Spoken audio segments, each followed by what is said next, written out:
सबसे पहले आप सबों को शुभ प्रभात। उन्हें भी गुड मॉर्निंग, सुप्रभात, जो मेरे आने के बाद आते हैं। आइए, स्वागत है, स्वागत है। उन्हें भी विशेष सुप्रभात जो हमारे आने से पहले आ जाते हैं। उन्हें भी विशेष सुप्रभात। आ जाइए, जो अभी मेट्रो ट्रेन पकड़े हैं और बंगाली टोला स्टेशन पे उतरने वाले हैं, उन्हें भी सुप्रभात। जो मंद मंद मुस्कुरा रहे हैं, देखो इसको, इतना भयानक मुस्कुराता है। चलिए, सुप्रभात का अध्याय समाप्त हुआ। आज की कक्षा 3 भागों में बटी हुई है। एक भाग केमिस्ट्री का है, जिसपे हम लोग मेटल का अध्ययन कर रहे हैं। दूसरा भाग बायोलॉजी का है, जिसपे हम लोग न्यूट्रिशन का अध्ययन करेंगे। तीसरा भाग करेंट और मिसलेनियस का है। मिसलेनियस में एक महत्वपूर्ण टॉपिक है जो आपको जानना चाहिए, और वह है क्लासिकल म्यूजिक। और उस क्लासिकल म्यूजिक का ही जो हिस्सा है, सितार है, बांसुरी है। आप लोग की परीक्षा में कल्चर से जुड़े हुए क्वेश्चन भी पूछे जाते, विशेष festivals, folk dance, classical dance, कुछ important literature, tiger reserve, wetland, बहुत सारे ऐसे कॉन्टेक्स्ट है जिसको हम लोग स्टैटिक जीके कहते हैं। और वे स्टैटिक जीके के जो 15-20 खंड हैं, space technology, atomic energy, computer, वो जो 15-20 भागों में बटा हुआ है, सनय सनय मेरे द्वारा उसको आगे बढ़ाया जाता है। तो आज हमने म्यूजिक को वरीयता दी है, और करेंट में हम लोग अगस्त माह के करेंट में राष्ट्रीय संदर्भ को देखने का प्रयास करेंगे। मौका मिला तो और भी ढेर सारी बातें बताएंगे। यदि आपकी ऊर्जा, उत्साह, उमंग बने रहें, समय पे आने का प्रयास कीजिए। आ जाइए, और भी मोहल्ला में 2-4 लोग रह गए हों तो उनको भी लेते आइए, ठीक है। चलिए, तो कुछ पीछे कुछ महिलाओं के लिए कुर्सी छोड़ दीजिए। ऐसे भी महिलाओं का शासन आ रहा है। दिल्ली के नए महिला मुख्यमंत्री आतिशी ने सत्ता संभाल ली है। तुम तो पुरुष है, आ जाओ, ठीक है। और जिन्हें लेफ्टिनेंट गवर्नर ने शपथ दिलाई है। और याद रखिएगा कि दिल्ली के मुख्यमंत्री की नियुक्ति राष्ट्रपति करते हैं। 69वां संविधान संशोधन के तहत दिल्ली को राष्ट्रीय राजधानी क्षेत्र का दर्जा दिया गया। इसे याद रखेंगे। इसी कड़ी में आप आम आदमी पार्टी के जो राष्ट्रीय संयोजक है अरविंद केजरीवाल जी, उनको याद रखिएगा। 2012 में इस पार्टी की नींव पड़ी थी अन्ना हजारे के लोकपाल मूवमेंट के आलोक में। मूल बिंदु पे आ जाइए। ईमानदारी ही इनकी बेस थी, और आम लोगों की समस्या को उठाना ही इनके आधार थे, लेकिन इससे ही कोसों दूर हो गए। मूल बिंदु पे आ जाइए। इसको हम लोग राजनीति भाषा में पॉलिटिकल हिपोक्रेसी कहते हैं, राजनीति का डंबर, कि ना जी ना जी, मैं तो साधारण गाड़ी वेगेनार पे चढ़ूंगा जी, मैं बड़े आवास नहीं लूंगा, मैं सर्वेंट क्वार्टर में रहूंगा चूंकि मैं जनता का सेवक हूं, आम आदमी पार्टी का राष्ट्रीय संयोजक हूं, तो मैं 2 रूम के कमरे में रहूंगा जी, मैं हवाई यात्रा नहीं करूंगा जी, मैं साइकिल से विधानसभा जाऊंगा जी। ये सब क्या है? सब पॉलिटिकल हिपोक्रेसी है। हमेशा गांधी महान क्यों थे? अरे गांधी को जहां आवश्यकता होती थी तो जहाज से भी जाते थे। लंदन जाना था तो जहाज से गए, चंपारण आना था तो ट्रेन से आए, और दांडी जाना था साबरमती आश्रम से तो पैदल भी चल दिए। गांधी महान इसीलिए थे कि मन वचन कर्म उनका एक था। आओ जी, स्वागत है जी, ठीक है। मैं फूल माला नहीं रख सका, इसका मुझे खेद है जी। तो गांधी महान इसीलिए थे।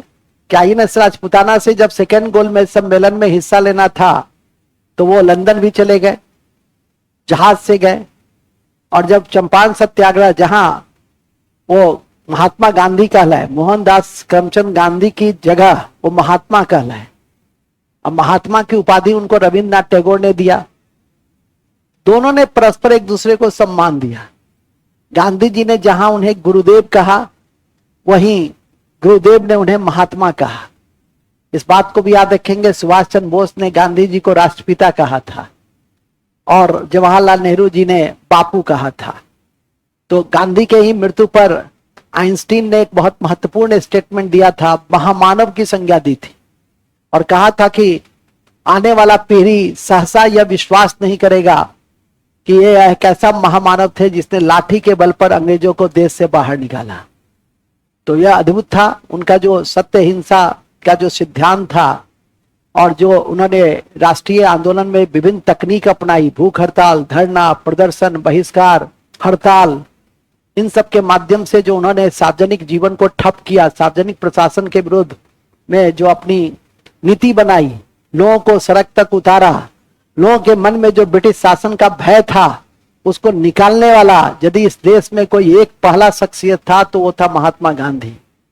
ऐसे कई कंटेक्स्ट हैं जिसमें महात्मा गांधी को हम लोग याद करते हैं। जब कोई चीज किसी को प्राप्त हो जाती है तो उसकी महत्ता वो नहीं समझता है, ठीक है कि नहीं। जब तक वो चीज प्राप्त नहीं होती है तब तक उसके महत्व बने होते हैं। मूल बिंदु पे आ जाइए। मूल यह है कि जैसा कि मैंने अभी आपको बताया कि हम लोग केमिस्ट्री की कक्षा में हैं और केमिस्ट्री की कक्षा में बिल्कुल शुरू से मैंने सारी बात बताई थी। सबसे पहले मैंने बताया केमिस्ट्री क्या है, सब इसी क्रम में मैंने पदार्थ के गुणों का और उसके संगठनों का अध्ययन के कड़ी में atomic structure, radio activity, acid base, periodic table जैसे बड़े महत्वपूर्ण अध्याय की जानकारी प्रस्तुत की गई और फिर उसमें छोटे छोटे कुछ टॉपिक को भी मैंने देखा, जैसे केमिकल रिएक्शंस के टाइप होते हैं उन सबको देखा। बहुत सारा छोटे बड़े तथ्यों को भी, अवधारणाओं को भी मैंने देखने की कोशिश की और इस कड़ी में हम लोग इनऑर्गेनिक केमिस्ट्री में प्रवेश कर गए जो आपके परीक्षा के दृष्टि से सर्वाधिक महत्वकारी है। इस इनऑर्गेनिक केमिस्ट्री के दो भाग, एक मेटल और दूसरा नॉन मेटल। आज हम लोग मेटल के अंतिम कक्षा में और अंतिम कक्षा की कड़ी में हम कॉपर को पढ़ेंगे, थोड़ा सा सीसा को पढ़ेंगे, थोड़ा सा प्लेटिनम को पढ़ेंगे, थोड़ा सा सिल्वर पढ़ लिए हैं, सिल्वर पढ़ ही लिए हैं, गोल्ड पढ़ ही लिए हैं। जो जो छूट गया हो, दो चार यदि पांच छूट गया है, इसीलिए आज की केमिस्ट्री की कक्षा थोड़ी छोटी कक्षा है जिससे कि हमें आगे बढ़ने में आसानी है। तो आगाज करना चाहेंगे केमिस्ट्री के उन्हीं एंगल से, उसी बिंदु से जहां कल मैंने आपको छोड़ा था। और कल मैं आपको कहां छोड़ कर गया था? कल मैं आपको छोड़ कर गया था आयरन में, तो अब आपको ले चलते हैं कॉपर में। तो चलेंगे कॉपर। हम लोग केमिस्ट्री की कक्षा में हैं।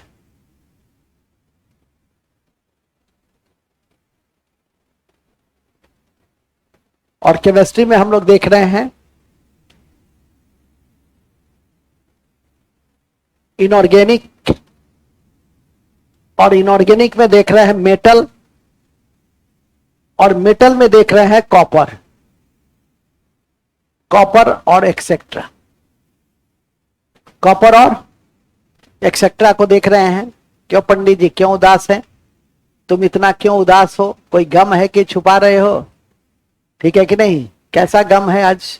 तुमने आज लगता है स्नान उस्नान भी नहीं किए हो, पूजा पाठ भी नहीं किए हो, जो तुम्हारी पहचान है। ठीक है, एक तो सप्ताह में 10 दिन पर एक दिन टहलने आ जाते हो। तो जब आओ तो अपने पूरा जो रिलीजियस हिपोक्रेसी है, धार्मिक आडंबर, उसको उसके साथ आया करो। ठीक है, चलिए हम लोग फिलहाल अपने मूल बिंदु पे आ जाएं। और हमारी मूल बिंदु है कॉपर से हम अपनी बातचीत आरंभ करना चाहेंगे। एक ऐसा धातु जो भारत में जिसका आयात करना पड़ता है, लेकिन जैसे जैसे भारत विकसित हो रहा है वैसे वैसे कॉपर की जो मांग है वो बढ़ती जा रही है। इसमें भी कॉपर है बिजली के, क्योंकि हम लोग के देश में इलेक्ट्रिफिकेशन के द्वारा लोगों की जो आम जीवन है उसको सुधारने की दिशा में प्रयास, अर्थव्यवस्था की गतिशीलता भी तभी मिलती है जब ऊर्जा का ज्यादा से ज्यादा विकास हो, इंफ्रास्ट्रक्चर का विकास हो। आपकी जानकारी में है कि इसको हम लोग कोर सेक्टर कहते हैं, इकोनॉमिक्स में हम लोग कोर सेक्टर कहते हैं। और 8 कोर सेक्टर काफी महत्वपूर्ण होता है जिसमें ऊर्जा एक महत्वपूर्ण हिस्सा है। और इस ऊर्जा के विकास में, निर्माण में नहीं, विकास में, क्योंकि एक क्षेत्र से दूसरे क्षेत्र को जोड़ने के लिए, यहां तक कि एक रूम से दूसरे रूम में भी बिजली जो पहुंचाई जाती है वो कॉपर के वायर से ही पहुंचाई जाती है। तो कॉपर, हालांकि कॉपर के क्षेत्र में हम लोग आत्मनिर्भर नहीं है। हम लोग के देश में कॉपर का प्रारंभिक खदान था इंडस वैली सिविलाइजेशन, जो हमारी पहली भारतीय उपमहाद्वीप की सभ्यता थी, जिसको हड़प्पा सभ्यता कहना अधिक समीचीन होता है, क्योंकि हड़प्पा में ही सबसे पहले इसकी खोज की गई थी दयाराम साहनी के द्वारा, और उसके बाद राखाल दास बनर्जी ने खोज की मोहनजोदड़ो को। तो ध्यान रखिएगा कि उस समय भी खेतरी कॉपर के लिए प्रसिद्ध हुआ करता था। अभी भी झारखंड, खेतरी तो राजस्थान में था, अभी भी झारखंड मोसाबानी वो कॉपर के लिए ही जाना जाता है। तो ये सब तो ज्योग्राफी के एंगल हैं। कॉपर अयस्क के रूप में मिलता है, जैसे चैल्कोपराइट के रूप में मिलता है। ध्यान रखिएगा, कल परसों भी मैं इसकी चर्चा कर रहा था कि चैल्कोपराइट किसका अयस्क है, चैल्कोपराइट किसका अयस्क है, मेलाकाइट किसका अयस्क है, कॉपर का अयस्क है। तो हेमाटाइट और सीडेराइट ये तो आपको याद होगा ही, लेकिन सभी काइट आयरन का ही ओर नहीं होता है, कुछ काइट कॉपर के भी ओर माने जाते हैं। उसी काइट की कड़ी में मैं आपके समक्ष उन बातों को रखना चाहूंगा। तो शुरुआत करते हैं, लिखते हैं कॉपर।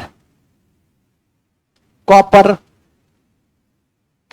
प्रकृति में दोनों अवस्था में पाया जाता है, प्रकृति में दोनों अवस्था में पाया जाता है, प्रकृति में दोनों अवस्था में पाया जाता है। ठीक है, कॉपर दोनों अवस्था, दोनों अवस्था का क्या मतलब है, दोनों अवस्था का मतलब है संयुक्त और मुक्त दोनों अवस्था में होता है। दूसरा, यह एक उत्कृष्ट धातु है, यह एक उत्कृष्ट धातु है जिसको हम लोग मुद्रा धातु भी कहते हैं। मुद्रा धातु समझते हैं ना, कॉपर धातु है।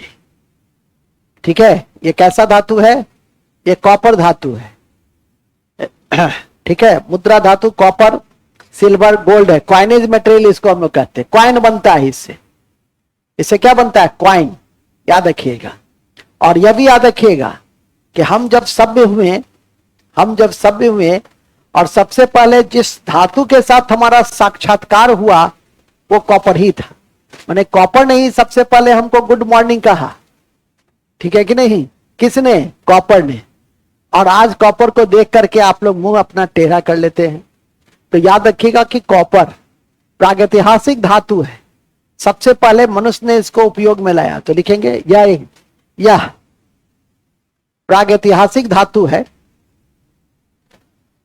यह प्रागैतिहासिक धातु है, प्रागैतिहासिक धातु है जिसे सबसे पहले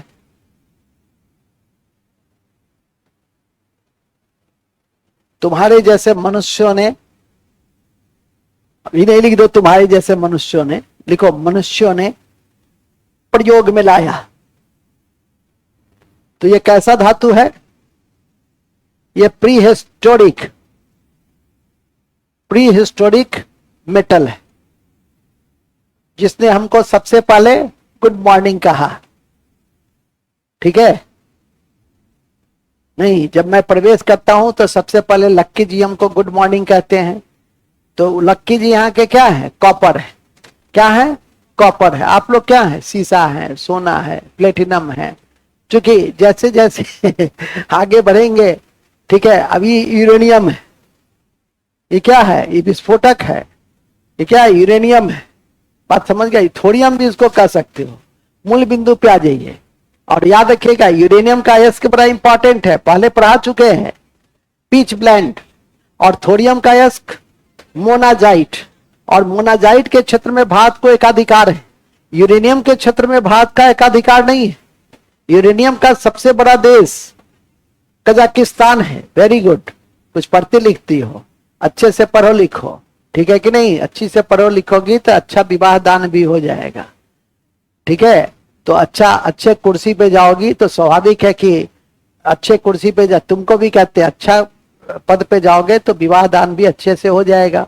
तो बात समझा कि नहीं समझा, नहीं तो समझते ही हो कि दिनों दिन दुनिया बड़ी कठिन हो रही है। तो ध्यान रखो, वो कहते हैं ना कि करो तो सरकारी नौकरी, नहीं तो बेचो तरकारी। कभी कभी किसी किसी जगह यूट्यूब वगैरह पे कुछ कुछ देखते रहते हैं तो ऐसा ऐसा चीज आता है कि अनायास हंसी छूट जाती है। तो नौकरी या तरकारी से उसको क्या करता है, कंपेरिजन कर देता है। मूल में आ जाइए। मूल यह है कि जैसा कि मैंने अभी आपको कहा कि यह कॉपर का यह प्रारंभिक परिचय है और इसका एटॉमिक नंबर कितना है, 29।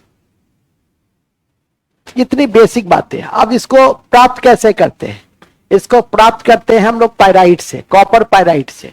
और एक मेथड है जिसका नाम है फेन प्लेबन मेथड। तो लिखेंगे कॉपर का निष्कर्षण, कॉपर का निष्कर्षण कॉपर पायराइट से फेन प्लेबन विधि से करते हैं। कैसे प्राप्त करते हैं इसको, प्राप्त करने की विधि कॉपर पायराइट से, कॉपर पायराइट से और किस विधि से, फेन प्लेबन विधि से, फेन प्लेबन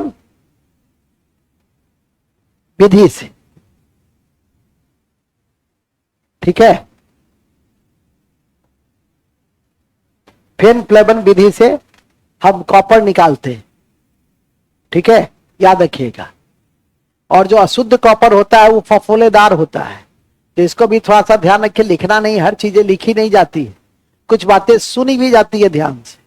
और यह भी ध्यान में रखें कॉपर के विषय में कि कॉपर का रंग कैसा होता है, थोड़ा लाल होता है। तो लिखेंगे कॉपर का रंग, भौतिक गुण लिखो, भौतिक गुण लाल लाल रंग का होता है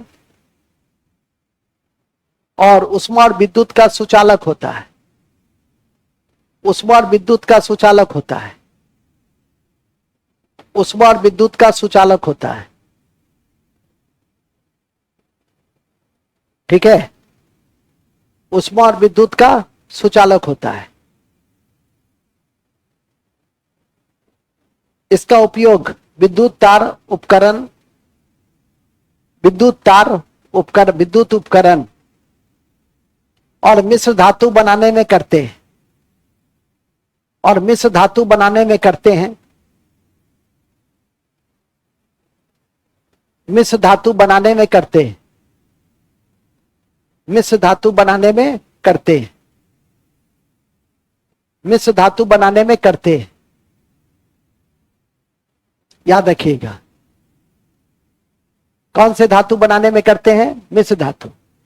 और याद रखिएगा कि तांबे के कई मिश्र धातु हैं, सबका अध्ययन कर चुके हैं। किसका किसका अध्ययन किए हैं, पीतल का अध्ययन किए हैं, ब्रास का किए हैं, ब्रॉन्ज का किए हैं, गन मेटल का किए हैं, जर्मन सिल्वर का किए हैं। ये सब कॉपर के मिश्र धातु हैं। ठीक है कि नहीं, एक एक करके हम लोग मिश्र धातु वाले अध्याय में ही हम लोग इसका आप नहीं आ पाए थे। हमें खेद है कि आपकी अनुपस्थिति में मुझे पढ़ाना पड़ गया। ठीक है कि नहीं, मूल बिंदु पे आ जाइए तो लिख लेंगे नोट में। कॉपर के कई मिश्र धातु हैं, जैसे ब्रॉस, ब्रॉन्ज, कई मिश्र धातु एलॉय हैं, कई एलॉय हैं। जैसे कॉपर के कई मिश्र धातु है, क्या है, मिश्र धातु है।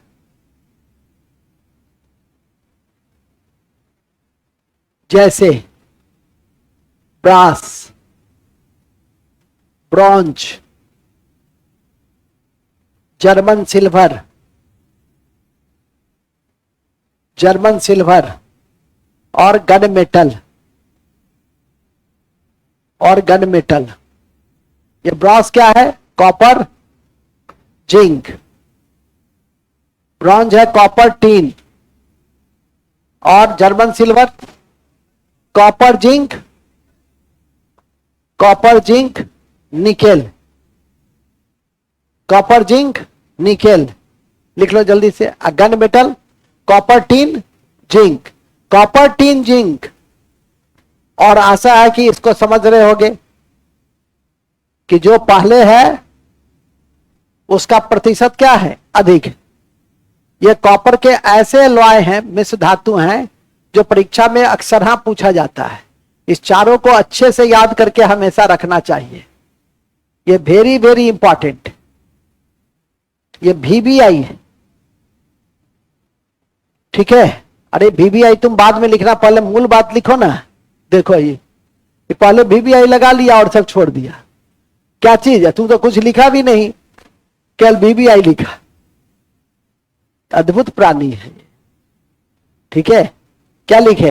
Brass, copper zinc, bronze, copper tin, German silver, copper zinc nickel, और gun metal, copper tin zinc.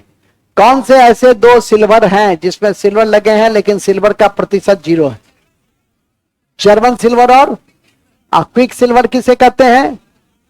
Quick silver किसे कहते हैं? क्विक सिल्वर किसे कहते हैं? मरकरी को कहते हैं। इसको हर संभव स्थिति में ध्यान रखेंगे। अब क्या आता है? कॉपर का यौगिक, तो लिखेंगे कॉपर के यौगिक। कॉपर का यौगिक पढ़ चुके हैं? कहां पढ़े हैं सर? नहीं पढ़े हैं? ब्लू विट्रॉल, नीला थोथा, वो क्या है? कॉपर का यौगिक ही तो है। तो लिखिएगा कॉपर के यौगिक में सबसे पहले ब्लू विट्रॉल या नीला थोथा है। ब्लू विट्रॉल या नीला थोथा है, जिसका उपयोग कीटाणुनाशक या फंजीसाइड में करते हैं। जिसका उपयोग कीटाणुनाशक या फंजीसाइड में करते हैं, या फंजीसाइड में करते हैं। ठीक है, फंजीसाइड मतलब फंजाई को नष्ट करता है। फंजाई को, ऐसा नहीं कि पीछे लिख दो भौजाई नाशक। फंजाई को फंजाई ही रहने दो, फंजाई को भौजाई नहीं बनाओ। ठीक है, याद रखिएगा। फंजीसाइड, इंसेक्टिसाइड, इंसेक्ट मतलब कीट, कीटाणु, उसका नाशक, तो इसे भी ध्यान में रखेंगे। इसके अलावा कॉपर के कोई भी यौगिक आपकी परीक्षा के दृष्टि से महत्वपूर्ण नहीं है। कॉपी भरने के दृष्टि से महत्वपूर्ण भले ही हो सकता है, लेकिन परीक्षा के दृष्टि से महत्वपूर्ण नहीं है। इस बात को ध्यान में रखेंगे। इसी क्रम में आप लोग को पूर्व में बताया भी गया है, शायद जब मैं इकोसिस्टम बता रहा था तो उस कड़ी में, कि कॉपर की अधिकता से जब सेवन करते हैं तो एक बीमारी हो जाती है। वेरी गुड, इस बीमारी का नाम है विल्सन बीमारी। इतने दिनों के बाद जो तुमने बताया है, मुझे बहुत खुशी हो रही है। ठीक है, कि कम से कम तुमने मुंह तो खोला। ठीक है, विल्सन रोग, कॉपर की अधिकता से कौन सा रोग होता है? विल्सन रोग। कॉपर की अधिकता से कौन सा रोग होता है? विल्सन। तो नोट में लिख दो, कॉपर की अधिकता से विल्सन रोग होते हैं। विल्सन रोग होते हैं। कॉपर की अधिकता से विल्सन रोग होते हैं। कैडमियम की अधिकता से इटाई, मरकरी की अधिकता से मिनी माता, नाइट्रस ऑक्साइड की अधिकता से ब्लू बेबी सिंड्रोम। इन सबको ध्यान में करके रखिए। सिलिकॉन की अधिकता से सिलिकोसिस। ठीक है कि नहीं? तो ये सबको ध्यान में करके रखिए। श्वास संबंधी बीमारी है, कौन सी बीमारी का कौन सा क्षेत्र है वो भी याद रखना चाहिए। जैसे सिलिकोसिस का क्षेत्र है सांस संबंधी, दम्मा का क्षेत्र है सांस संबंधी, पार्किंसन का क्षेत्र है मस्तिष्क संबंधी, अल्जाइमर का संबंध है मस्तिष्क संबंधी, नहीं जॉन्डिस का संबंध है लीवर संबंधी। कौन सा बीमारी किस अंग से संबंधित है उसको जरूर याद करके रखना चाहिए। यह सब भी आपकी सुमेलित और सुमेलित सत्य पे विचार करें। सिंगल लाइन कहीं भी किसी भी रूप में दिए जा सकते हैं। ठीक है कि नहीं? तो थोड़ा सा ध्यान में रखिएगा तो अच्छा रहेगा। इसी क्रम में जैसा कि मैंने कहा कि कॉपर के मुख्य पक्ष यही है और इसको याद करके आपको रखना चाहिए। इन्हीं से, और इसके प्रमुख अयस्क तो छूट गया क्या? तो नोट में लिख दो, प्रमुख अयस्क हैं। इसके प्रमुख अयस्क हैं चैल्कोपराइट। इसके प्रमुख अयस्क हैं चैल्कोपराइट, मेलाकाइट। चैल्कोपराइट, मेलाकाइट, एजुराइट। एजुराइट, एजुराइट, एजुराइट, हाँ जी, एजुराइट। कौन राइट? एजुराइट, मेलाकाइट, चैल्कोपराइट, ये तीनों इसके अयस्क हैं। और इसे हर संभव स्थिति में भी याद करके रखिएगा, क्योंकि ये ऐसा यस्क है जो पकड़ में भी नहीं आएगा। ये कोई कॉपर पाइट तो है नहीं कि कॉपर पाइट किसका यस्क है, तो तुम बंतो सिंह तो हो नहीं। बंतो सिंह की कहानी तो तुम्हें पता है, संतो बंतो की कहानी की। संतों ने एक बार बंतो से कहा कि बंतो यार, तू यदि मेरे को यह बता देगा कि मेरे हाथ में कितने चॉकलेट है तो तीनों चॉकलेट तुमको दे देंगे, ठीक है कि नहीं। यार बंतो, तू यदि मेरे को यह बता दे कि कितने चॉकलेट है तो तीनों चॉकलेट तुमको दे देंगे। तो बंतो सोच में पड़ गया कि संतो सवाल पूछा है, साधारण सवाल नहीं है। तो कहता है बता दूं। सरदार सबका बातचीत जब सुनिएगा तो इसी तरह से बोलेगा, बता दूं तो हाँ यार बता, बता दूं हाँ यार बता दूंगा तो तीनों लेके रहूंगा। तो कहा बिल्कुल तेरे को तीनों दे के मैं भी रहूंगा। तो कहा तेरे हाथ में 5 चॉकलेट है। तो बंतो ही तो था, ठीक है कि नहीं। तो कई बार जब मैं आपको पढ़ाता रहता हूं तो ये सब बातें स्पष्ट कर देता हूं कि हो सकता है कि कुछ लोग ये समझते होंगे कि कॉपर पाइट आयरन का बोल रहे हैं, ठीक है, क्योंकि उसमें FeS2 लगा हुआ है। या जब बताना ही होगा तो जिंक बता दीजिए, कुछ भी बता सकते हैं, आप लोग स्वतंत्र हैं, ठीक है कि नहीं। मैं पूछूंगा सुभद्रा योजना किस राज्य से संबंधित है, हाँ हम समझ रहे हैं किससे संबंधित है, हाँ महिला आवास से, ठीक है कि नहीं।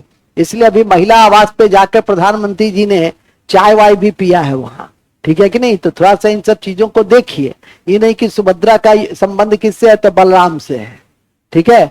मूल बिंदु पे आ जाइए। उड़ीसा में जगन्नाथ का मंदिर काफी प्रसिद्ध मंदिर है जो गंग वंश के शासक ने बनाया था। इन सब चीजों को थोड़ा सा ध्यान में रखिएगा। नरसिंह प्रथम बहुत महत्वपूर्ण शासक था।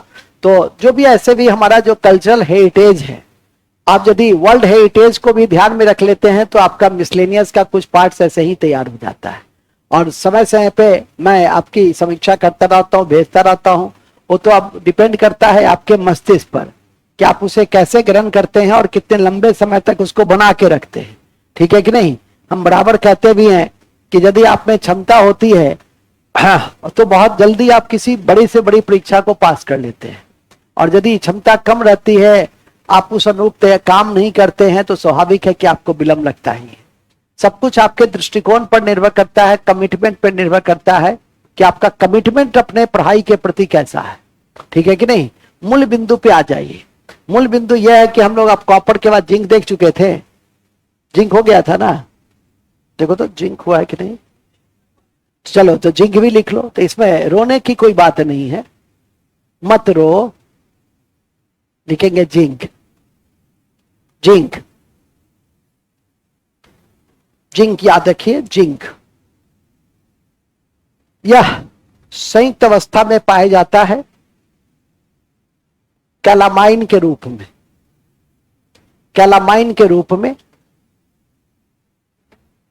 यह संयुक्त अवस्था में पाया जाता है, कैलामाइन के रूप में। कौन? जिंक। यह मुक्त में नहीं पाया जाता है, यह संयुक्त अवस्था में पाया जाता है। यह संयुक्त अवस्था में पाया जाता है। और इसका निष्कर्षण कैसे होता है? जिंक ब्लेंड से। जिंक ब्लेंड का मतलब जिंक सल्फाइड। जिंक ब्लेंड से यह निकाला जाता है, जिंक सल्फाइड, ठीक है। इसको ध्यान रखिएगा। Zinc blende, zinc sulphide, okay. Zinc blende, zinc sulphide. तीसरा, अब इसका भौतिक गुण क्या है? लिखेंगे यह नीला सफेद होता है। यह नीला सफेद होता है, उष्मा और विद्युत का सुचालक है। यह नीला सफेद है, उष्मा और विद्युत का सुचालक है। उष्मा और विद्युत का सुचालक है। उष्मा और विद्युत का सुचालक है। कौन? जिंक। यह उष्मा और विद्युत का सुचालक है, ठीक है। इसके कई कंपाउंड, इसके कई मिश्र धातु तो लिखे ही हैं, ऐसे लिख लो, इसके कई मिश्र धातु हैं, इसके कई मिश्र धातु हैं जो कॉपर से संबंधित नहीं है, जैसे brass, Dutch metal, Dutch metal में क्या रहता है, copper zinc, Dutch metal copper zinc, ठीक है। गन मेटल, जर्मन सिल्वर, जो कॉपर का है वही इसका भी, केवल डच मेटल छोड़कर, डच मेटल भी वही है, कॉपर और जिंक। अब आप पूछेंगे कि सर ब्रास में और डच मेटल में क्या डिफरेंस है? ब्रास में 70% कॉपर रहता है और 30% जिंक रहता है, और डच मेटल में 80% कॉपर रहता है और 20% जिंक रहता है। तो इसका जो कॉम्बिनेशन है उसका अंतर है, परसेंटेज का अंतर है, इसको भी ध्यान में करके रखिए। मूल बिंदु पे आ जाइए। इसके कई यौगिक हैं जो परीक्षा के दृष्टि से काफी महत्वपूर्ण है, लिखेंगे। इसके कई यौगिक हैं, जिंक के कई यौगिक हैं जो निम्नलिखित है, जो निम्नलिखित है। पहला, सबसे पहला लिखेंगे, ऑलरेडी पढ़ चुके हैं, उजला थोथा, व्हाइट विट्रॉल कल पढ़े थे। जिंक सल्फेट है, जिंक सल्फेट है जिसका उपयोग कैलिको पेंटिंग में करते हैं, जिसका उपयोग कैलिको पेंटिंग, साड़ी वाड़ी पे जो छाप वाप होता है उसमें करते, कैलिको पेंटिंग में करते हैं, ठीक है, कैलिको पेंटिंग में करते हैं। तीसरा, दूसरा एक कंपाउंड है जिसका नाम है फिलोस्फर उल। फिलोस्फर उल का रासायनिक नाम क्या है, कौन बताएंगे? Very good, zinc oxide. और तुम्हारा गुद्दा कहाँ गया? अच्छा, नहीं आया है, ठीक है, रेडार से सब देख रहे हैं, ठीक है, हमारे पास यहां है, हम छोड़ दिए। तो लिखो इसका नाम लिखेंगे दूसरा, फिलोस्फर उल। फिलोस्फर उल, फिलोस्फर लिखो ना, फिलोस्फर, PHILOSOPHER। अरे यार, अंग्रेजी का कक्षा मत बनाओ, केमिस्ट्री का ही रहने दो। फिलोस्फर उल, WOOL, हिंदी में ही लिख लो ना, क्या फर्क पड़ता है, फिलोस्फर उल। अब तब लिखो, यह जिंक ऑक्साइड है, यह जिंक ऑक्साइड है, यह जिंक ऑक्साइड है। फिलोस्फर उल क्या है? फिलोस्फर उल क्या है? Zinc oxide. फिलोस्फर उल क्या है? फिलोसोफर,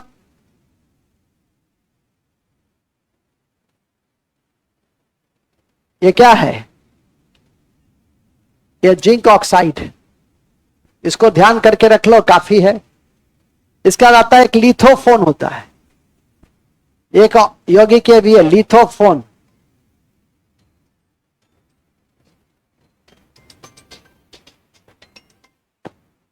ठीक है, क्या है? लिथोफोन। तो लिखिएगा lithopone, lithopone, ZnS plus BSO4, ZnS plus BSO4, और इसका उपयोग होता है पेंटिंग में। इसका उपयोग कहां होता है? पेंटिंग में। ZnS प्लस BSO4, इसका उपयोग करते हैं हम लोग पेंटिंग में, ठीक है। आप लोग के घर में चूहा हो गया है, खटमल हो गया है, मच्छर हो गया है, तो क्या हम क्या करेंगे? हम चूहा को भगा सकते हैं जिंक फास्फाइड के द्वारा। तो नेक्स्ट लिखेंगे जिंक फास्फाइड, जिंक फास्फाइड नहीं, जिंक सल्फाइड, जिंक, पहले लिख लो जिंक सल्फाइड। इसका उपयोग फॉस्फोरेसेंस में करते हैं, पहले ये लिखो, इसका उपयोग फास्फोरेसेंस में, पर्दा उर्दा पे जो धुआं हुआ, कलाकार आजकल जब आता है तो धुआं हुआ छूटता है, थोड़ा सा माहौल को थोड़ा सा रसवादी बनाया जाता है, उस बीच से वो निकलता है गाना गाते हुए, समझे कि नहीं। तो फास्फोरेसेंस, उसे क्या कहते हैं, फास्फोरेसेंस में उसका उपयोग करते हैं। अब लिखो, जिंक फास्फाइड का उपयोग चूहे मारने में करते हैं, चूहा मारने में करते हैं।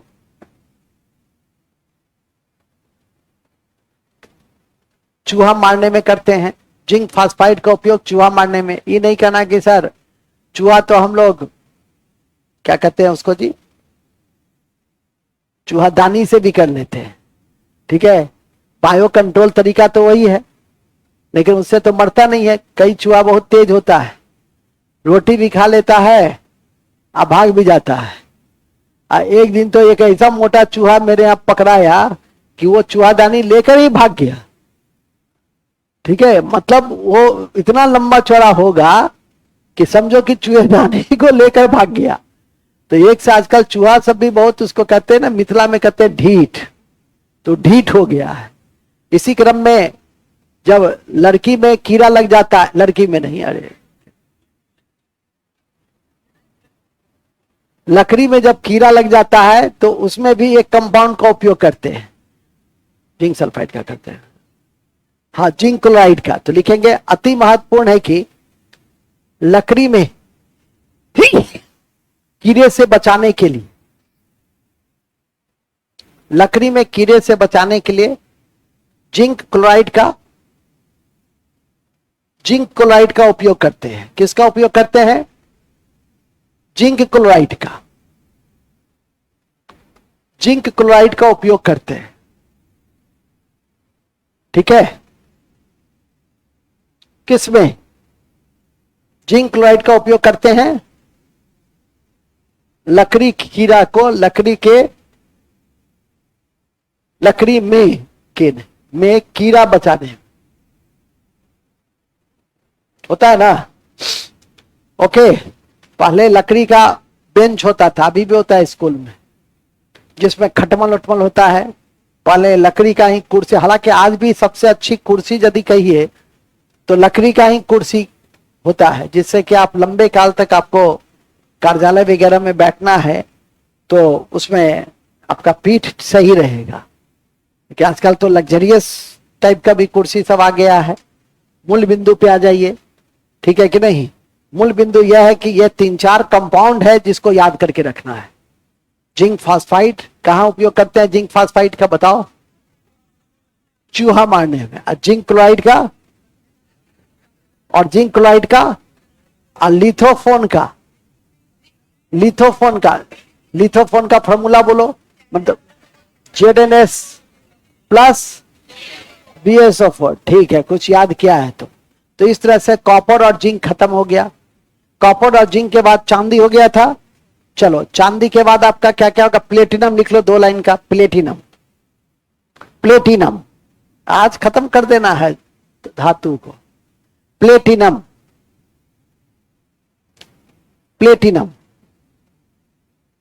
ठीक है, आजकल इसका बड़ा डिमांड है।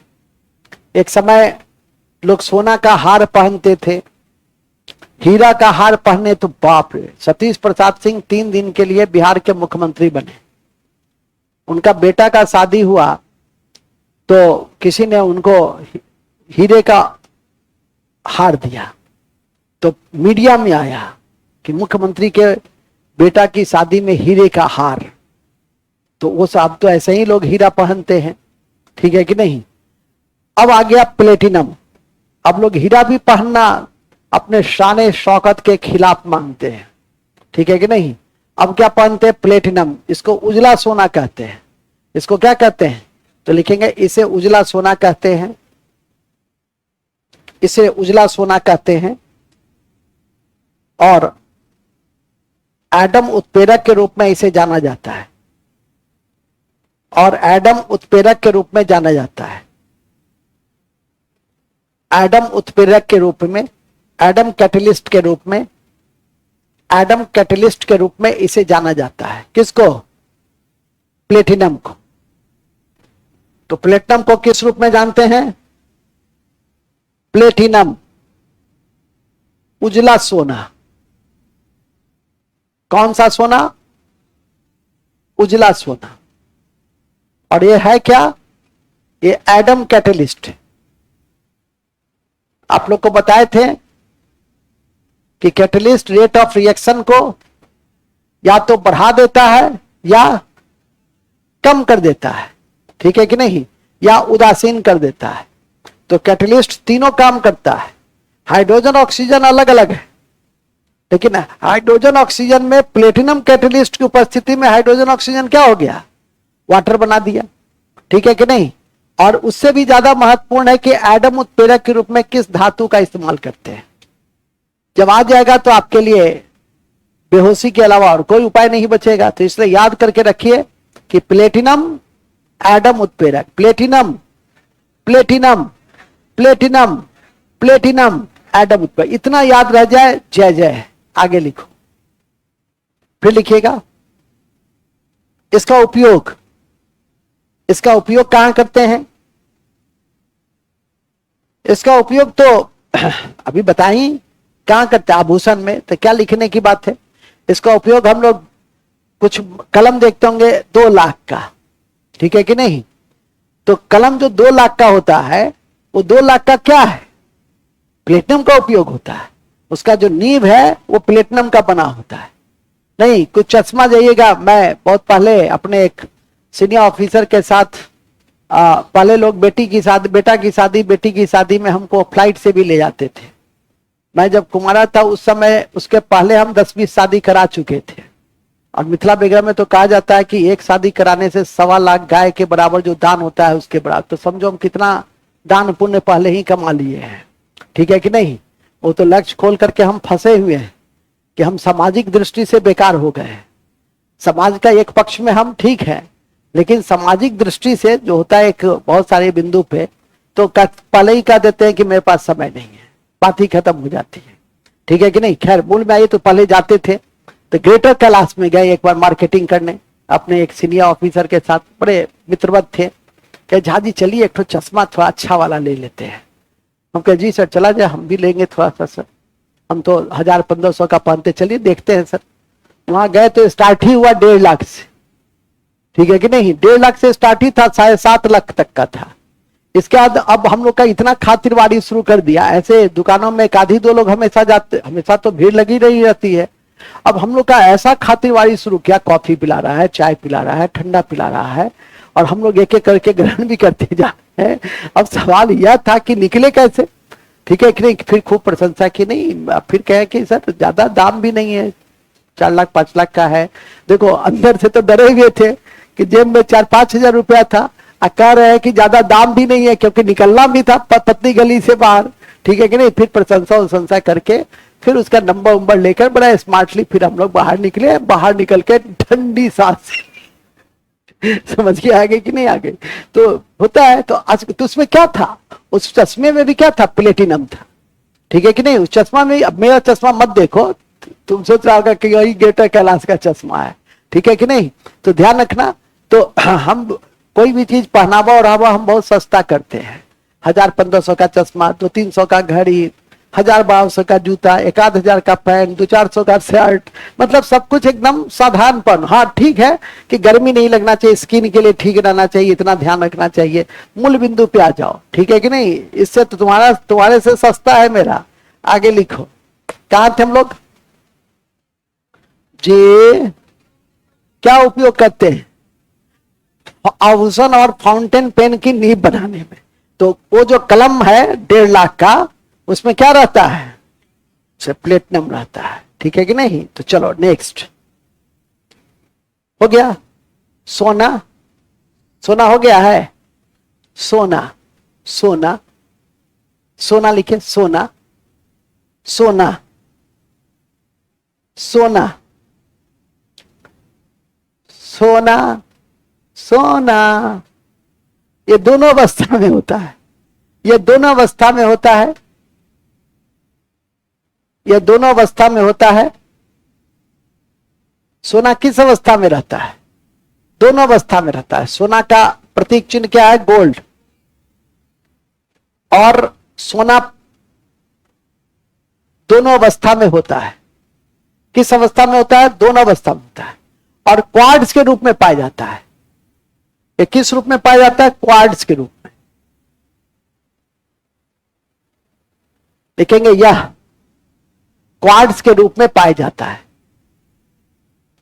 क्वार्ट्ज के रूप में पाया जाता है, पाया जाता है।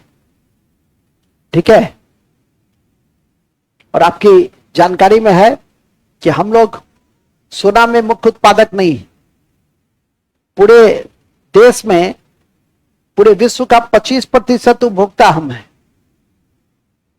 ठीक है, 25% उपभोक्ता हम हैं, लेकिन उत्पादन से 2% करते हैं।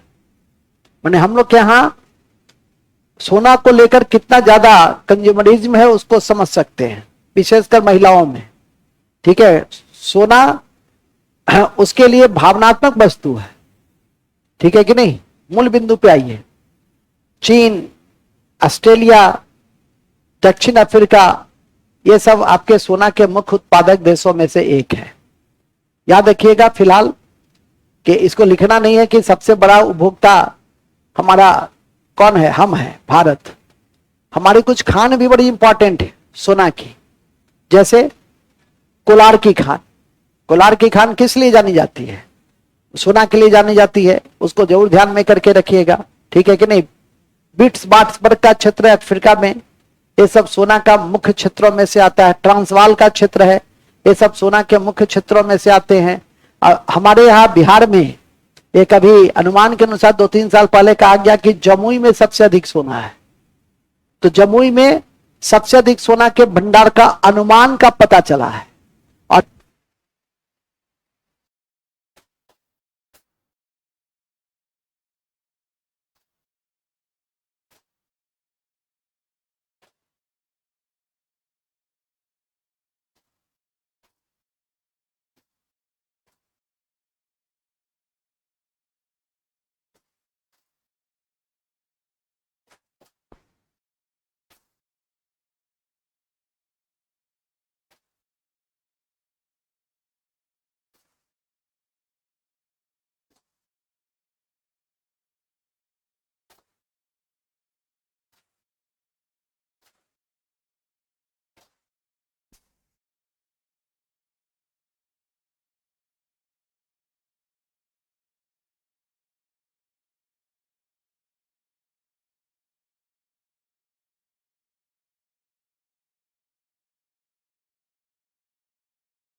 चलिए, हम लोग सोना में थे।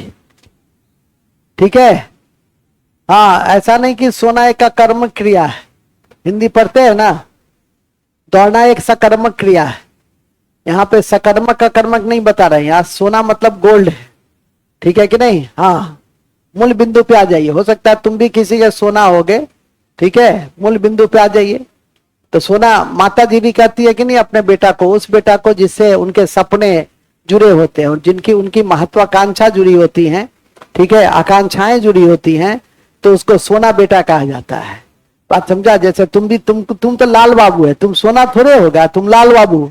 इसको सब घर में मिलकर लाल बाबू बना दिया। ठीक है कि नहीं? कभी इसके अभिभावक से, इसकी बहन से तो हम मिले हुए हैं, तो उस समय तो जब मिले थे तो इसके विषय में हम पूरा जानते भी नहीं थे। 1 ही 2 दिन हुआ था, नहीं तो हम कहते कि आप लोगों ने इसको इतना लाड़ प्यार दिया कि ये एकदम बर्बाद हो गया। अब थोड़ा थोड़ा धीरे धीरे ट्रैक पे आया है। अब तो लिखता उगता देखे, यह अवस्था में होता है। फिर क्या किया? कौन अवस्था में होता है? अरे सामने लिखा हुआ था, दोनों अवस्था में होता है, क्वार्ट्ज के रूप में। अच्छा चलो, मूल बातें लिख लिए हो, उससे देख के लिखो ना, क्या दिक्कत है? ठीक है, प्रकाश जी का तो नोट जाता ही है, इतना बढ़िया ये बना के ऑर्नामेंटल तरीके से भेजते हैं। अब देखना, देखो नहीं, तुम काला कपड़ा कुछ पहना है? सर काला मोच है सर। अच्छा चलो, कम से कम वो भी काम देगा। नहीं, चलिए, आप लोग का जैसे इन लोग का काला काला जुल्फ होता है, उसी तरह से तुम्हारा तो खैर मधुमक्खी की छत्ता, तुम्हारा ना जुल्फ है ना बाल है, तुम मधुमक्खी का छत्ता माथा में लगाए हुए हो। एक दिन लाएंगे कैंचिया, सीधे खच कर देंगे, सब खत्म, बात ही खत्म हो जाएगा। आगे लिखिए, जुल्फ और बाल से बाहर निकल जाइए। कहा थे हम लोग? बड़े अच्छे जगह पे थे जी। सोना किस रूप में पाया जाता है? किस रूप में पाया जाता है? क्वार्ट्ज के रूप में पाया जाता है। क्या? सोना। आगे लिखो। अति महत्वपूर्ण है कि इसका निष्कर्षण केलाबेराइट और सिल्वेनाइट से होता है। केलाबेराइट, केलाबेराइट, केला बेराइट और सिल्वेराइट से होता है, और सिल्वेराइट से होता है। केलाबेराइट और सिल्वेराइट से होता है। केलाबेराइट और सिल्वेराइट से होता है। ये भी पकड़ में नहीं आएगा। सिल्वेराइट मतलब सिल्वर पे लग जाएगा, ठीक नहीं। सिल्वेराइट या केलाबेराइट, इसका निष्कर्षण किससे होता है? अब मेलाकाइट से। मेलाकाइट से कौन सा धातु निकालते हो? अरे कॉपर। एजुराइट से, सीडेराइट से, पिच ब्लेंड से, यूरेन, मोनाजाइट से, थोरियम, याद रखा कीजिए सब। कैलामाइन से, जिंक, कैलामाइन से, जिंक ब्लेंड। अच्छा, जिंक ब्लेंड से तो जिंक निकलेगा। आगे चलो, तो लोहा हो गया, सोना हो गया। अब सोना का भौतिक गुण क्या है? तो सोना पीला होता है, चमकदार पीला होता है।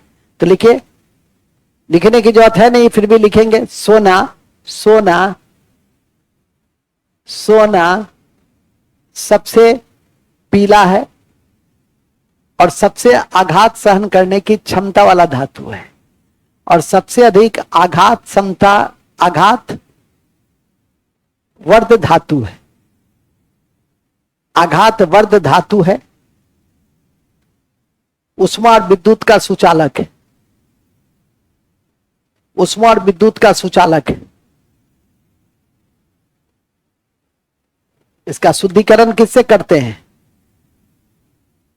वेरी गुड, एक्वारेजिया से, अम्लराज से। तो लिखेंगे इसे अम्लराज के द्वारा, पढ़े थे ना, इसे अम्लराज के द्वारा,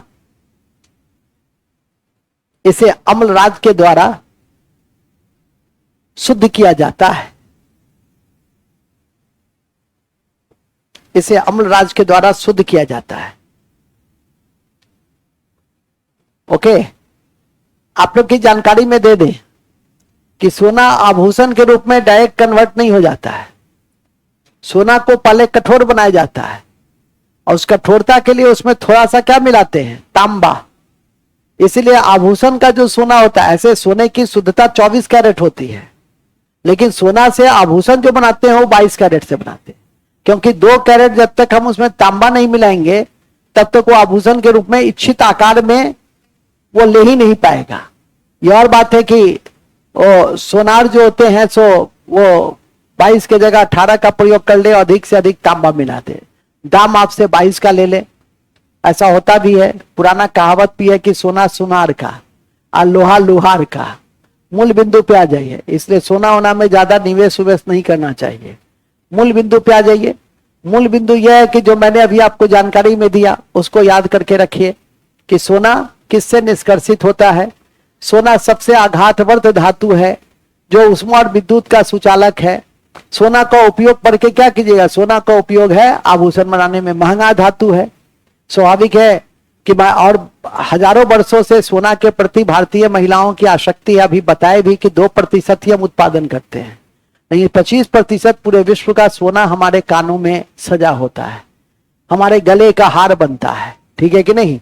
हमारे अंगूठे का, अंगुलियों का जो है सो शोभा को बढ़ाता है। तो ये सब भी है। मूल बिंदु पे आ जाइए। नेक्स्ट आगे लिखिएगा। हम भी पढ़ने हुए हैं, हाँ देख रही हो, हम भी पढ़े हुए। और कुछ? नेक्स्ट कहां थे हम लोग? उपयोग लिख लिए हैं, उसको नोट में लिख दो। नोट, सोना को कठोर बनाने के लिए तांबा मिलाया जाता है। सोना को कठोर बनाने के लिए तांबा मिलाया जाता है। सोना को कठोर बनाने के लिए तांबा मिलाया जाता है जिससे आभूषण तैयार हो सके। वहां नोट में लिख दो, महत्वपूर्ण है कि सोने की शुद्धता को कैरेट से मापते हैं। महत्वपूर्ण है कि सोने की शुद्धता को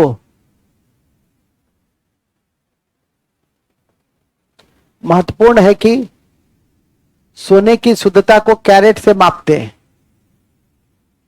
सोने की शुद्धता को कैरेट से मापते हैं। किससे मापते हैं?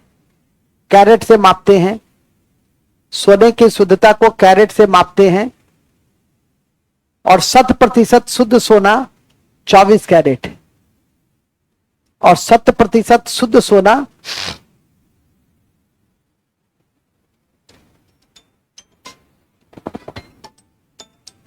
कर दो तो जी। हाँ बिटिया, हम लोग थे 24 कैरेट और यदि 20 कैरेट सोना है तो मतलब कि 4 अन्य जो धातु है, अन्य धातु क्या? तांबा, उसको मिलाया जाता है। तो कभी कभी इस तरह के भी क्वेश्चन पूछे जाते हैं, तो थोड़ा सा ध्यान रखेंगे। कैरेट का मतलब ही कैरेट से हम सोना की शुद्धता का बोध करते हैं, तो इसको ध्यान में रखिएगा। अब हमारे सोना के कई यौगिक भी हैं, ठीक है, क्योंकि जब भी हम पढ़ते हैं तो उससे जुड़े हुए अयस्क पढ़ते हैं, उससे जुड़े हुए अयस्क के साथ साथ कंपाउंड को देखने का प्रयास करते हैं। यदि अलॉय है तो अलॉय देखते हैं, तो लिखेंगे यौगिक। सोना के 2 यौगिक अति महत्वपूर्ण है। पहला है Auric chloride. Auric chloride, Auric chloride, ये बहुत इंपॉर्टेंट है। और ऑरिक क्लोराइड का उपयोग कहां करते हैं, इसको नहीं भूलना है। ऑरिक क्लोराइड का उपयोग करते हैं कि जब सांप को देखे होंगे, गर्मी में तो सांप दिखाई देता ही है, बच के रहने की जरूरत है। हालांकि मेरा मानना है कि जब तक किसी जंतु को छेड़ोगे नहीं तब तक तुमको नहीं छेड़ेगा, ठीक है कि नहीं। उसके अस्तित्व पे जब आता है तभी वो अपनी कार्रवाई, जो प्रतिक्रिया है वो व्यक्त करता है। तो सोना, ये तांबा का सांप जब भी काटा, उसका जो सुई होता है, एंटी वेनम इंजेक्शन, वो इसी कंपाउंड का बना होता है। तो एंटी वेनम उसको हम लोग कहते हैं। एंटी वेनम इंजेक्शन किस चीज का बना होता है? ऑरिक क्लोराइड का बना होता है। तो लिख देना, इससे सांप विरोधी सुई बनता है। सांप विरोधी, विष विरोधी, सांप विरोधी नहीं, सांप विष विरोधी, सांप विष विरोधी एंटी वेनम उसको अंग्रेजी में कहते हैं, सुई बनता है, ठीक है। इसका मिश्र धातु बताओ। इसका मिश्र धातु है रोल्ड गोल्ड, एकदम पता है, कॉपर और एल्युमिनियम। रोल्ड गोल्ड में क्या रहता है? दो गोल्ड मैंने बताया था, रोल्ड गोल्ड और फुल्स गोल्ड। ये नाम तो गोल्ड है लेकिन गोल्ड नहीं। इसमें रहता है कॉपर और एल्युमिनियम 90% और 10%, और फुल्स गोल्ड में रहता है Fe2 नहीं। तो ये जो आपका Fe2 है, झूठा सोना, आयरन पेराइट, उसको हम लोग फुल्स गोल्ड भी कहते हैं। इन दोनों नोट में लिख दो। रोल्ड गोल्ड एलॉय है, 90% कॉपर 10% एल्युमिनियम, 90% कॉपर और 10% एल्युमिनियम।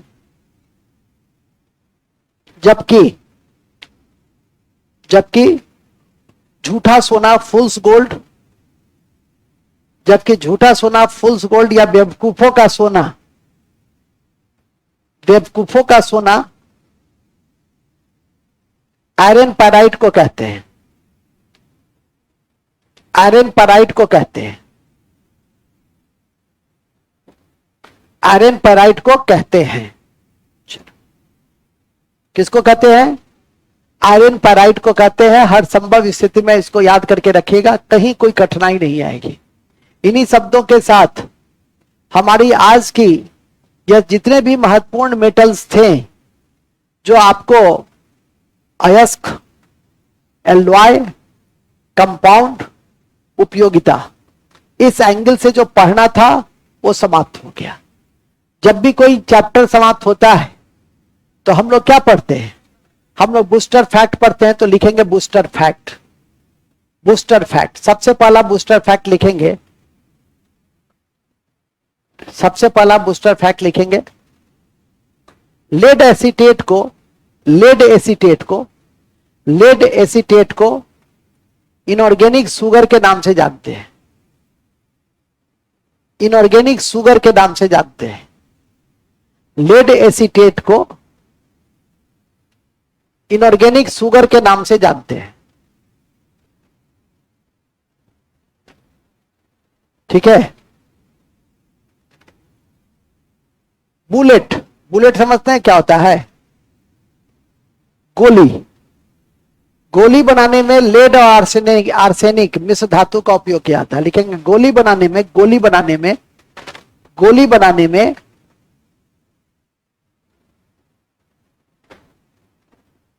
गोली बनाने में लेड और आर्सेनिक का उपयोग किया जाता है। गोली बनाने में लेड और आर्सेनिक का उपयोग किया जाता है, किया जाता है।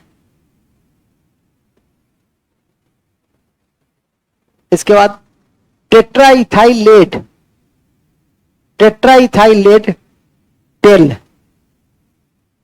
टेल का उपयोग, टेल का उपयोग एंटी नोक पदार्थ में करते हैं। एंटी नोक पदार्थ में करते हैं। एंटी नोक पदार्थ में करते हैं। एंटी नोक पदार्थ में करते हैं। एंटी नोक पदार्थ का उपयोग हम लोग कहां करते हैं? देखिए कुछ फटफटिया जो है, फटफटिया मतलब मोटरसाइकिल, वो बहुत आवाज करता है, लेकिन जब उसमें टेट्राइथाइल लेड का उपयोग कर लेंगे तो आवाज कम करेगा। उसी को कहते हैं नोक। नोक मतलब क्या होता है? आवाज नहीं। और एंटी नोक कहते हैं ना, नॉक, नॉक करो ना, नॉक करो। एंटी नॉक, एंटी नॉक में किसका उपयोग करेंगे? टेट्राइथाइल लेड का। तो इसको ध्यान रखिएगा। हमारे घर का जो फ्यूज वायर होता है वो किसका बना होता है? वो भी शीशा का बना होता है। तो लिखेंगे घर का फ्यूज वायर शीशा और टीन का मिश्र धातु का बना होता है। शीशा और टीन मिश्र धातु का बना होता है। शीशा और टीन, शीशा और टीन मिश्र धातु का बना होता है। ठीक है। आपके शीशा से जुड़ा हुआ दो एलॉय भी इंपॉर्टेंट है। एक है सोल्डर, पढ़े थे। सोल्डर में क्या रहता है बताओ जी? सोल्डर में रहता है टीन और शीशा। एक है टाइप मेटल। उस टाइप मेटल में भी शीशा और टीन रहता है। उसमें टीन शीशा नहीं रहता है। टाइप मेटल में शीशा और टीन रहता है, लेकिन सोल्डर में क्या रहता है? टीन और शीशा रहता है। तो लिखेंगे, ध्यान रखें कि सोल्डर मिश्र धातु में, सोल्डर मिश्र धातु में, सोल्डर मिश्र धातु में टीन और शीशा होता है, जबकि टाइप मेटल में, जबकि टाइप मेटल में, जबकि टाइप मेटल में, जबकि टाइप मेटल में शीशा और टीन और एंटीमनी होता है। शीशा, टीन और एंटीमनी होता है। एंटीमनी होता है। ठीक है। एक और लिख देंगे, लिथार्ज। लिथार्ज का रासायनिक नाम लेड ऑक्साइड है। लिथार्ज का रासायनिक नाम लिथार्ज का रासायनिक नाम, लिथार्ज, ये सब भूलना नहीं है। लिथार्ज का रासायनिक नाम क्या है? Lead oxide, lead oxide. ठीक है, कौन बताएंगे? कि रिया बताएगी कि जावर का खान में क्या क्या मिलता है। राजस्थान का जावर का खान, प्रकाश जी बताइए, आप तो पढ़े हुए हैं। राजस्थान का जावर का खान में क्या मिलता है, बोलो। राजस्थान के जावर के खान में, हम लोग तो माने ईश्वर के द्वारा प्रदत्त उपहार हो इस पृथ्वी पर, सीसा और जस्ता मिलता है। राजस्थान के जावर के खान में क्या मिलता है? सीसा और जस्ता मिलता है। लिखने की जरूरत नहीं है, हम लोग केमिस्ट्री की कक्षा में है। लेकिन चूंकि मैं ही ज्योग्राफी भी पढ़ाता हूं और केमिस्ट्री भी, तो स्वाभाविक है कि सभी चीजों को मिक्सअप कर देता हूं। आगे लिखिएगा, भूलेंगे नहीं, भूलेंगे नहीं। थोरियम का अयस्क मोनाजाइट, थोरियम का अयस्क मोनाजाइट है और इसका उपयोग परमाणु ऊर्जा बनाने में करते हैं। और इसका उपयोग परमाणु ऊर्जा के निर्माण में करते हैं।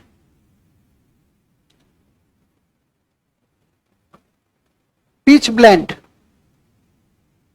पीच ब्लेंड से यूरेनियम की प्राप्ति की जाती है। पीच ब्लेंड से यूरेनियम की प्राप्ति की जाती है। पीच ब्लेंड से यूरेनियम की प्राप्ति की जाती है। यूरेनियम की प्राप्ति की जाती है और यूरेनियम को आशा धातु के नाम से जाना जाता है। और ध्यान रखिए कि यूरेनियम को, ध्यान रखिए कि यूरेनियम को आशा धातु के नाम से जाना जाता है।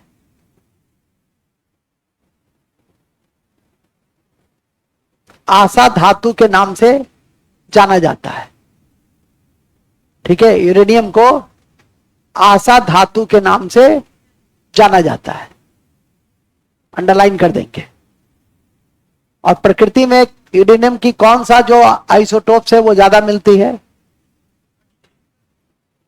38। तो लिखेंगे प्रकृति में यूरेनियम 92,238 अधिकतम पाया जाता है, सबसे अधिक पाया जाता है। प्रकृति में यूरेनियम 92,238 सबसे अधिक मात्रा में पाया जाता है, सबसे अधिक मात्रा में पाया जाता है। ठीक है, सबसे अधिक मात्रा में पाया जाता है, याद रखिएगा। फ्रेंसियम क्या है, बोलो। फ्रेंसियम कौन बताएगा? फ्रेंसियम के विषय में, फ्रेंसियम के विषय में कौन बताएंगे? कोई नहीं। और हाँ, और ये ऐसा रेडियो एक्टिव है जो लिक्विड है, तो रेडियो एक्टिव लिक्विड धातु है। तो लिखेंगे यह रेडियो एक्टिव द्रव धातु है, द्रव धातु है, द्रव धातु है। फ्रेंसियम रेडियो एक्टिव द्रव धातु है। ठीक है, याद रखिएगा। आप लोग का पेट ठीक होगा, ठीक है। अब पेट गड़बड़ हो जाए तो एक्सरे होता है, अल्ट्रासाउंड होता है ना। तो उसमें किस पदार्थ का हम लोग इस्तेमाल करते हैं जिससे पेट का पिक्चर क्लियर आ जाए कि आपके पेट के भीतर, पेट मतलब स्टोमक के भीतर कौन कौन सी खराबी है। हाइड्रोक्लोरिक अम्ल तो उसमें पाया जाता है, पाचक अम्ल तो वो है। हाँ, बेरियम सल्फेट, बेरियम सल्फेट का उपयोग हम उसी में करते हैं। तो लिखेंगे पेट के एक्सरे को, पेट के चित्र को प्राप्त करने में पेट के साफ चित्र को प्राप्त करने में, पेट के साफ चित्र को प्राप्त करने में बेरियम सल्फेट का उपयोग करते हैं। बेरियम सल्फेट का उपयोग करते हैं। ठीक है, टिक लगाइए इस पर। ये कई बार पूछा हुआ प्रश्न है, ये कई बार पूछा हुआ प्रश्न है, याद रखिएगा। आप लोग को बताए थे कि आतिशबाजी में जब बेरियम का उपयोग किया जाता है तो कैसा कलर होता है? हरा, ग्रीन। आतिशबाजी में जब बेरियम का उपयोग करते हैं तो कैसा कलर होता है? ग्रीन। तो लिख देंगे, आतिशबाजी में बेरियम का उपयोग से हरे रंग का पता चलता है, हरे रंग का पता चलता है, जबकि लाल रंग स्ट्रोंसियम की उपस्थिति से, जबकि लाल रंग स्ट्रोंसियम की उपस्थिति से।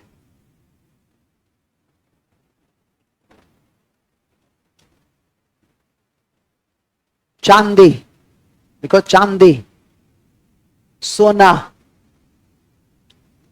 चांदी, सोना, कॉपर,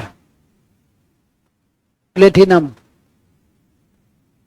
चांदी, सोना, कॉपर, प्लेटिनम, बिस्मथ। चांदी, सोना, कॉपर, प्लेटिनम, बिस्मथ कम अभिक्रियाशील है, इसलिए स्वतंत्र रहता है। यह कम अभिक्रियाशील है, इसलिए स्वतंत्र रहता है। ठीक है, यह कम अभिक्रियाशील है, इसलिए स्वतंत्र रहता है। चांदी और तांबा विद्युत का सर्वोत्तम चालक है। चांदी और तांबा विद्युत का सर्वोत्तम चालक है। चालक समझते हैं ना? फ्री इलेक्ट्रॉन जिसमें मूवेबल है, सर्वोत्तम चालक है, याद रखिएगा। नेक्स्ट, कोबाल्ट का उपयोग किस बीमारी में करते हैं? Very good. कोबाल्ट के समस्थानिक का उपयोग, कोबाल्ट के समस्थानिक का उपयोग, कोबाल्ट के समस्थानिक का उपयोग, कोबाल्ट के समस्थानिक का उपयोग, कोबाल्ट के समस्थानिक का उपयोग कैंसर की बीमारी की या कैंसर की बीमारी में की जाती है। कैंसर की बीमारी में की जाती है। ओके, कैंसर की बीमारी में की जाती है, ध्यान रखिएगा। वनस्पति तेल से घी बनाते हैं और इस प्रक्रिया को क्या कहते हैं? इस प्रक्रिया को हाइड्रोजिनेशन कहते हैं। Very good. कौन से कैटलिस्ट उपस्थित रहता है उसमें? इस प्रक्रिया में निकेल। वेरी गुड, ये जानती है विज्ञान। तो लिखिए, भूलेंगे नहीं। वनस्पति तेल से घी बनाने में, वनस्पति तेल से घी बनाने में प्लेटिनम कैटलिस्ट की, प्लेटिनम उत्प्रेरक, platinum catalyst, platinum, platinum catalyst की उपस्थिति अनिवार्य है। प्लेटिनम कैटलिस्ट की उपस्थिति अनिवार्य है।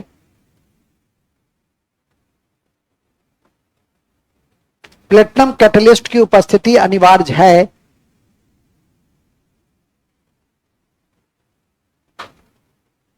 ठीक है,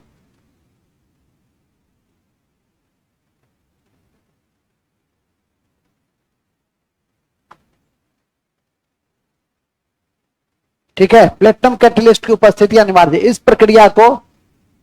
प्रक्रिया को हाइड्रोजिनेशन कहते हैं। हाइड्रोजिनेशन कहते हैं। तो हाइड्रोजिनेशन से क्या बनता है? घी। वल्केनाइजेशन से रबर। ये सब समझते हैं ना? जगह जगह लिखाया भी गया है, इसको भी ध्यान में करके रखिएगा।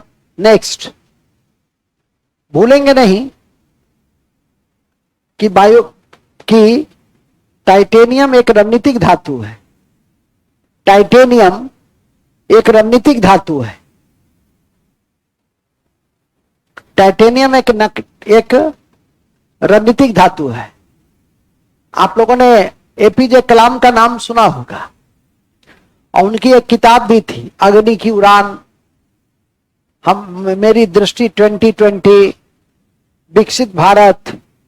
उस किताब में हमने उनकी 2-3 किताब देखी है, पढ़ी है। आजकल तो बहुत आसान है, चैट जीपीटी के माध्यम से भी आपको 2-4 हजार पन्ने की किताब पढ़ने की जरूरत नहीं है।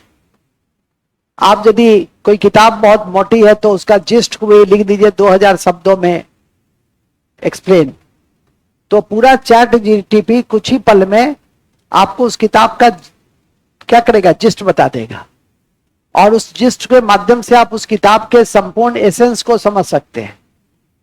पहले होता था कि एक किताब उठाया तो महीनों लग जाते थे, ठीक है कि नहीं, लेकिन अब वो समय गया। हालांकि अभी भी जो पढ़ने वाले साहित्य के जो प्रेमी हैं वो चैट जीटीपी नहीं, जिनको अध्ययन करना शौक है, बिना अध्ययन का वो सोते नहीं है। तुम लोग की तरह नहीं कि बिना मोबाइल देखे सोएंगे नहीं। क्या पता कहीं रात में प्रधानमंत्री जी मैसेज कर दिए कि सुबह आ जाइए, मंत्री परिषद का शपथ लेना है, ठीक है कि नहीं, मैं भी। लेकिन ध्यान रखिए, मूल बिंदु की किताब पढ़ने की आदत रखिए, ठीक है। अभी तो कोर्स की ही किताब पढ़िए तो ज्यादा ठीक है, लेकिन किताब जरूर पढ़िए। और जब कोर्स के किताब से विमुक्त हो जाइए तो फिर साहित्य और संस्कृति, विज्ञान और जो भी प्रसिद्ध व्यक्तित्व हैं वो यदि कोई किताब लिखते हैं तो पढ़नी चाहिए। मूल बिंदु पे आ जाइए। अब समझो कि कोई आरबीआई का गवर्नर यदि कोई किताब लिख दे, ठीक है कि नहीं, तो अपने 50 साल 60 साल के जीवन के अनुभव को वो 200 पन्ना में पिरो देता है। और 200 पन्ना को, किसी के जीवन के अनुभव को अपने में आप क्या करते हैं, ग्रहण कर लेते। कितनी बड़ी बात है। उसको लिखने में वो किताब 10 साल लगते हैं, 5 साल लगते हैं, लेकिन आप उसको 10 दिन और 5 दिन में क्या करते हैं, पढ़ लेते हैं, ठीक है कि नहीं। तो पढ़ना चाहिए किताब। आगे आ जाइए।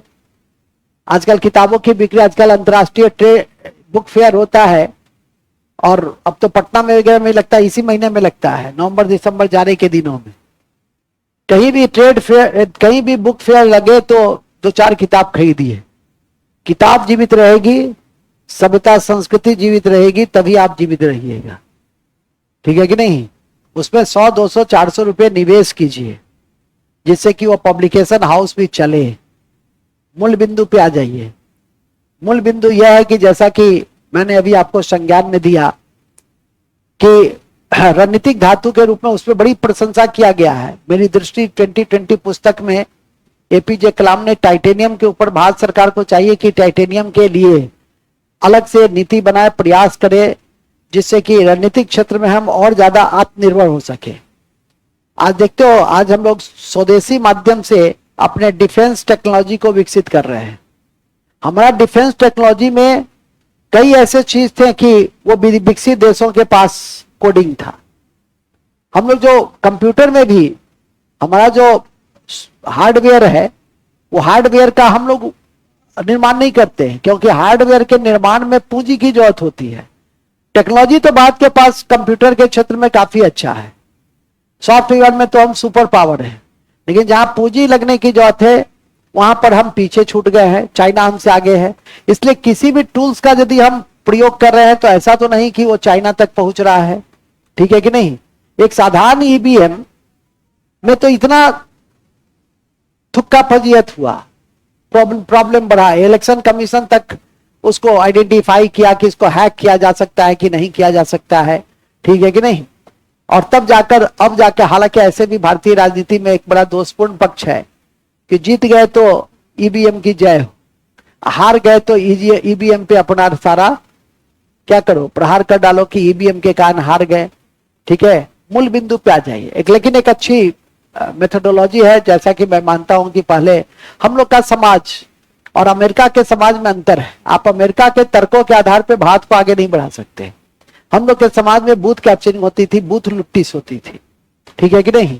आया 5 आदमी ढिचू ढिचू किया, और इसके बाद जो है सो छाप दिया। लेकिन ईवीएम जब से आया तो उसकी मात्रा बिल्कुल न्यून हो गई, पॉइंट में चली गई। लेकिन पहले ऐसी स्थिति बहुतायत में देखी जाती थी। अमेरिका में बूथ कैप्चरिंग नहीं होती है, हम लोग क्या बूथ कैप्चरिंग होती है। स्वाभाविक है कि हम लोग कास्ट के आधार पे, रिलीजन के आधार पे बहुत सारे बिंदु पे पिछड़ा है, विविधताएं हैं, पावर गेम है, बहुत तरह का पॉलिटिक्स है, ठीक है कि नहीं। इस कड़ी में जैसा कि मैंने अभी आपको बताया कि वो था क्या, टाइटेनियम। जो टाइटेनियम को आपको जानना है और समझना है। नेक्स्ट आगे लिखिए, लास्ट, भूलेंगे नहीं, भूलेंगे नहीं कि गैलियम धातु के कमरे के ताप पर, धातु के कमरे के ताप पर, गैलियम गैलियम गैलियम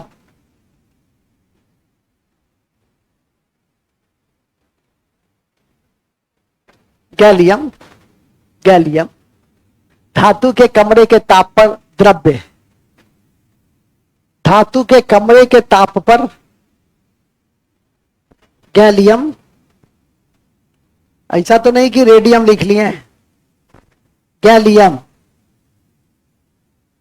गैलियम धातु के कमरे के ताप पर द्रव्य है, लिक्विड है। गैलियम धातु के कमरे के ताप पर क्या है, ठीक है, सब गैलियम लिखा। हाथ हटाओ ना, तुम मास्टर से छुपा के क्या करोगे। गैलियम धातु के कमरे के ताप पर क्या है, और कौन सा रेडियो सक्रिय था जो आपका द्रव्य था, बताइए। फ्रेंसियम, कौन सा था, फ्रेंसियम। हर संभव स्थिति में इसको याद करके रखना है। टंगस्टन का उपयोग हम लोग विद्युत के बल्ब में करते हैं, तो लिखेंगे टंगस्टन, टंगस्टन। टंगस्टन का उपयोग, टंगस्टन का उपयोग बिजली के बल्ब में करते हैं, और इसका गलनांक, टंगस्टन का उपयोग बिजली के बल्ब में करते हैं और इसका गलनांक 3500 डिग्री सेल्सियस होता है, और इसका गलनांक 3500 डिग्री सेल्सियस होता है, और इसका उपयोग बिजली के बल्ब के फिलामेंट में करते हैं, बिजली के बल्ब के फिलामेंट में करते हैं, बिजली के बल्ब के फिलामेंट में करते हैं। बस, तो इन्हीं शब्दों के साथ हमारी यह आज की यह परिचर्चा की मैं समाप्ति की घोषणा करता हूं, और 5